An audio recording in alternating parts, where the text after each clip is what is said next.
Salutations! La thermodynamique est un mot qui fait peur, parce qu'on sent que c'est quelque chose de vachement compliqué, et c'est un peu vrai. La faute à une tonne de formules hyper situationnelles qu'on a du mal à appliquer proprement, et à des mots aussi mystiques que sympathiques, tels que adiabatique, entropie, polytropique ou capacité thermique. On va étudier ici une évolution typique qui nous permettra d'aborder différentes notions indispensables de thermodynamique pour vous aider à vous y retrouver un peu. Prenons un cylindre indéformable aux parois diathermanes de 1 litre que l'on va remplir d'une mole d'hélium à 300 Kelvin et que l'on va mettre en contact avec un thermostat à la température de 273 Kelvin. Wow! On se calme, j'ai dit beaucoup trop de mots dans cette phrase, alors on va décortiquer tout ça. J'ai donc un volume de 1 litre, qui va rester constant, puisque le cylindre est indéformable.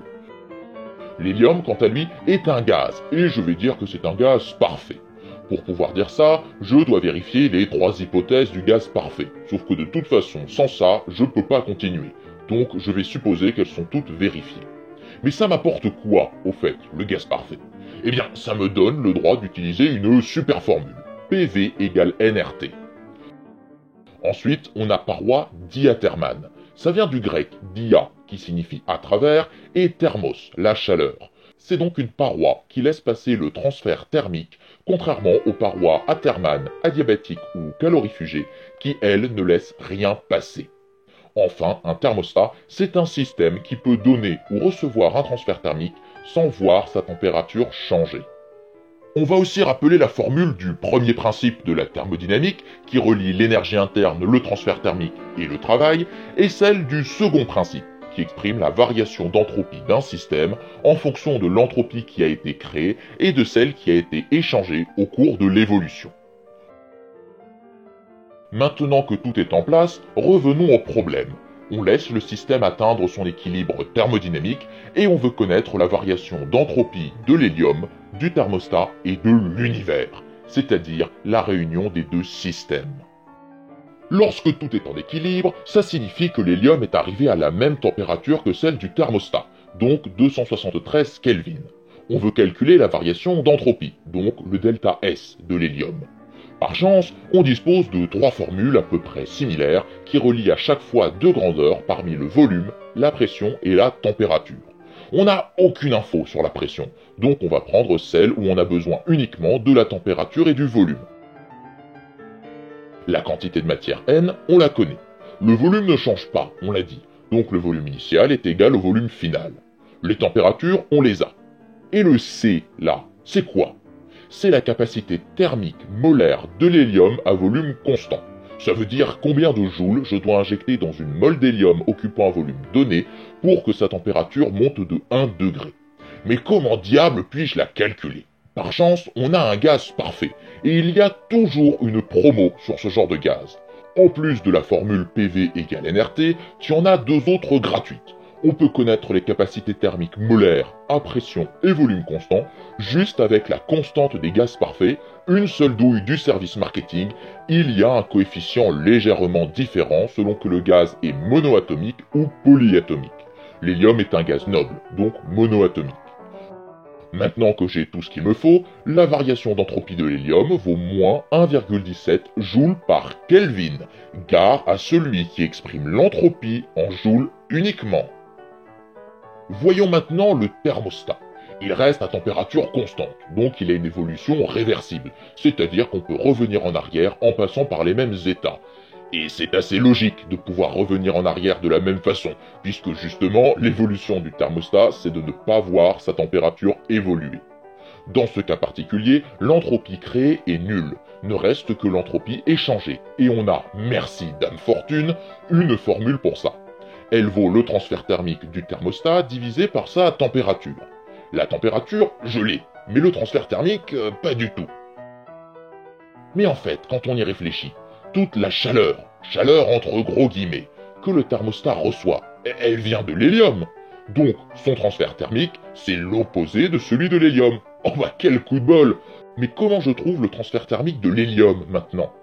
Avec la seule formule qui fait apparaître Q, donc le premier principe.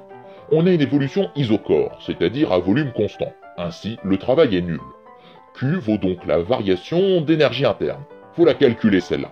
Et là, j'ai encore une formule. C'est la différence de température, ça je l'ai, multipliée par la capacité thermique molaire à volume constant. Mais on la connaît déjà, cette secourable valeur. Avec tout ça, j'ai delta U. Donc j'ai le transfert thermique de l'hélium, donc celui du thermostat, donc la variation d'entropie de ce dernier. Voyons alors la variation d'entropie de l'univers. L'entropie, c'est comme le volume, c'est une grandeur extensive, donc je peux scinder cette grosse variation d'entropie en celle du gaz et celle du thermostat, et je trouve 0,06 joules par Kelvin. Est-ce que c'est logique ça? Eh bien oui, puisque regardez, est-ce que l'univers peut échanger de l'entropie avec quelque chose? Théoriquement non, puisque le principe de l'univers, c'est qu'il contient tout, donc il n'a pas de frontières et personne avec qui échanger des trucs. Ainsi, il ne reste que l'entropie créée, et il faut savoir que l'entropie ne peut pas se détruire, elle ne peut qu'augmenter. Donc si vous trouvez l'inverse, vous gagnez le prix Nobel du siècle. Ou alors vos calculs ou hypothèses sont faux, ce qui, je le crains, est plus probable. Donc ici, tout va bien. Maintenant, deuxième partie. Je m'arrange pour diviser par 2 le volume d'hélium, mais en gardant la même température. Et je veux savoir les mêmes choses qu'avant. Bon ben, rebelote. Comme on ne sait toujours rien de la pression, on va garder la même formule pour la variation d'entropie. Mais cette fois, la température est constante, au contraire du volume. Mais on peut quand même calculer sans souci. Concernant le thermostat, l'évolution est toujours réversible, donc j'ai encore la même formule. Sauf que, aïe, cette fois l'évolution est isotherme, à température constante, et plus isochore, donc le travail n'est plus nul. Mais comme la variation de température est nulle, delta U est nul aussi, donc vous me direz, dans un sens, ça compense. Calcul du travail en vue, capitaine. On largue la définition, matelot. Le travail, c'est moins l'intégrale de la pression selon la petite variation de volume.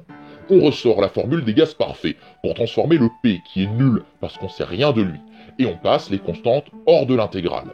On a un joli 1 sur V qui devient un logarithme et bingo, on l'a notre travail, donc notre transfert thermique, donc notre entropie. Pour finir, concernant l'univers, on fait pareil qu'avant, et cette fois on trouve qu'une entropie est nulle. C'est normal ça?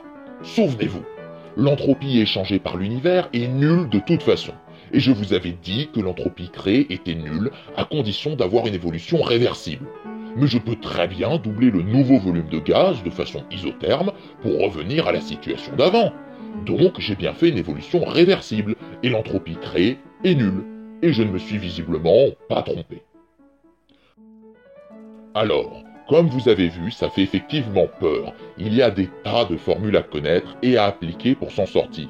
Mais une fois que vous les connaissez, ainsi que les conditions pour les appliquer, ça ira tout seul. Je vous laisse là un schéma qui vous donne les principales formules de thermodynamique. En bref.